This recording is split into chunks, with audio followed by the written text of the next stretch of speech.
Hello everyone and welcome to lesson 20. Today we'll be talking about threading. This will be a two-part video. Lesson 21 will be about workers and threading, and this will just be about the variable threading, and the workers will kind of be a more thread safe kind of thing you can do. It deals with functions and start working, and it will work for you.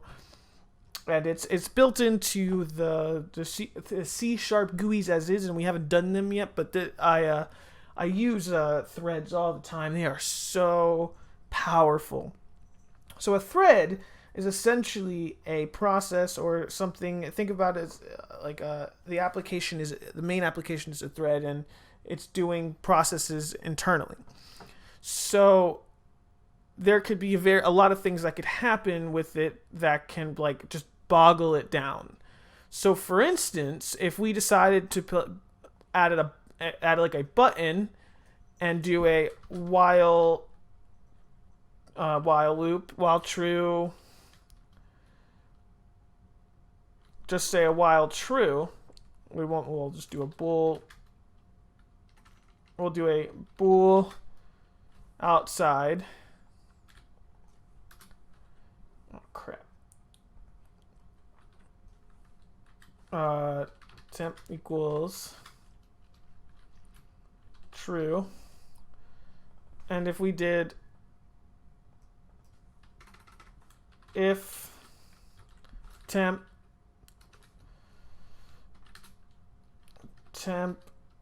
equals false, and then do else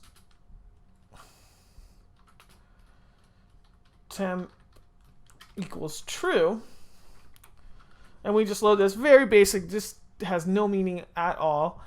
And if we press this button, it's frozen, and if we do a breakpoint, it's stuck in here, and the main thread can't do anything else. So what we could do is essentially make a thread for this, and make a thread. So what we would do is we would kind of make a function called function, or a public void function, or function loop. And well, we can't do that. So excuse me, words are hard. Why we are making a function and not just putting a thread inside that, you never want to cross threads. That could cause data manipulation, data changing, and it will cause various errors. Sometimes you can do a race condition where one can go after one, they'll all go in order finish. You can make sure that you can do mutexes, so you lock threads until they're done that process, and then unlock them. And then another thread can come in, and then, but you never really want to cross them. In C#, it's a lot easier that you don't really have to cross them, and if you do, you can just do an invoke, and it kind of solves the problem. In C++, that's not the case, and it makes threading a little harder, but it's still just as powerful. So with this, what we could do is just grab this right here, right? And we put this in here. So essentially, let's take this semicolon out. Essentially, let's put this function in here, and function loop, and we're just going to test this out to see if it's the same thing, just to see how frozen this is. Yeah, we don't want that. So what we can do right now is thread. Oh, we have to add. Well, we can just do using system.threading and just do that, and it'll have threads. So what we can do now is do a thread, loop thread equals new thread. So it's asking just for stuff like that. So what we're going to do is we're going to pass the function in its loop, so that it knows where to go to load. So So it's a parameterized start. So it initializes a class and delegate, or a delegate, which is a function pointer, to go into start. So what we would do is we would do loop thread dot start. And with that, we can and see that we can now move it. We can press buttons because the main thread didn't get caught up with this button. And now we could do a check, and you see there's a thread, no name, and then we still have the main thread, which is just running the application, and then we have the second thread running through here. So with that second thread, we could always do a button one, and now we have multiple different threads running at the same time.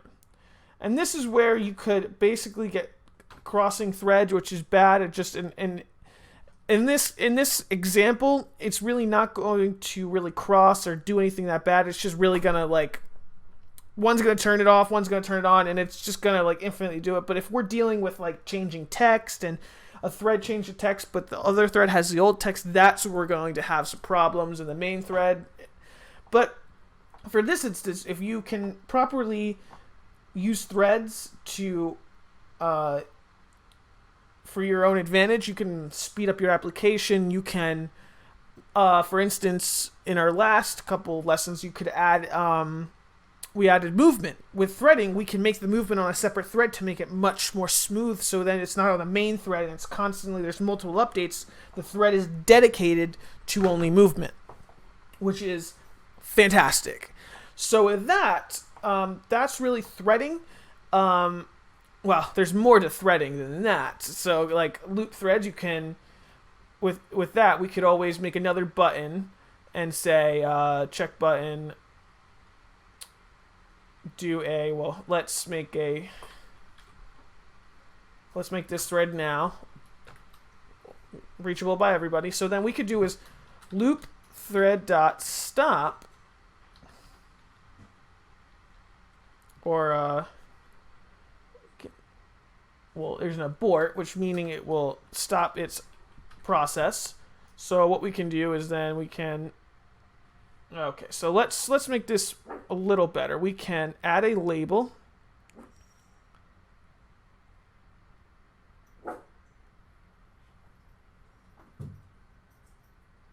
and then we can then go in, and with this thread we can while true, rand equals new random, and then rand dot next would be, let's do from 0 to 1,000 or 10,000. We'll make that int temp equals, int. I like using temp for a lot of variables when I'm just giving examples. Don't really use temp all the time. So then we would do label one dot text equals dot toString. And with that, we can get rid of this. Now we can load this up and we can look at this. Button one. Oh, see? We crossed a thread, not valid, from access because of cross-threading happened because the label text is on a separate thread from what that is, so it doesn't even know. So yes. So what we would do with that is, okay, let's stop this. We would do what's called an invoke. Invoke method invoker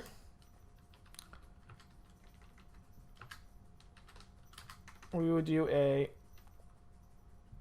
equals label one dot text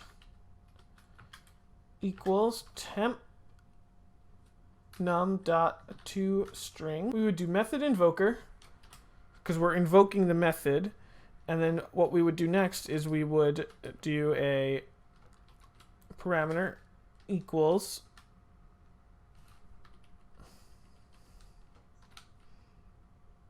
so essentially what it's saying is this new parameter will go into the text and change this.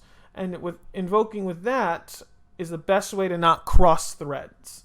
So what you can do then is usually I just do this and then do that. So essentially you're invoking this text to go into here from the main thread so that it doesn't cross it. It gives it basically a handshake. So then we can start it, and we hit button, and look, all the numbers are updating. We're not breaking, we're crossing, but it's going really fast. So what we can do now,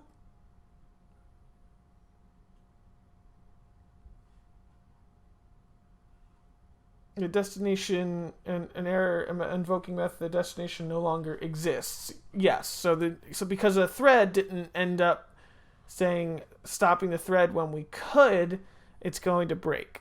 So what we would do is if we would need to end it at one point. So when we when it breaks like that, it thinks that it's not there anymore, and that's because it's in the front. So what we can do for this purposes is we can run this loop thread dot is in the background equals true. So because it's in the background, it won't error out when we close it. It'll clean up itself essentially because it's not in front with the main thread. So with that, we can hit button 1, we can do exit, clean, nothing happens. We could do button 1 and undo it. And we never did it either, but we could do button 1 and then do abort. Wow.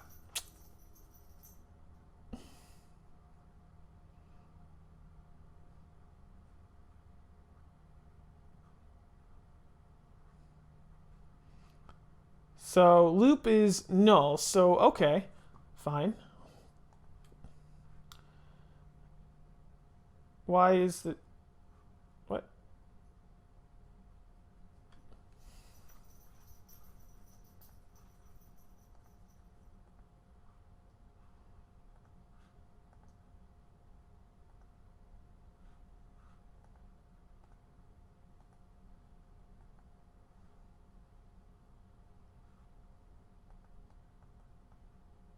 Oh, silly me.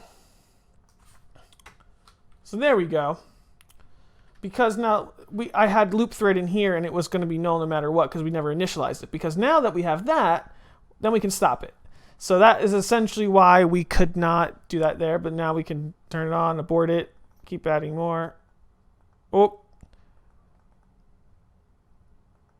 Kind of made so many threads in one place that we don't really want to do that. So if we do,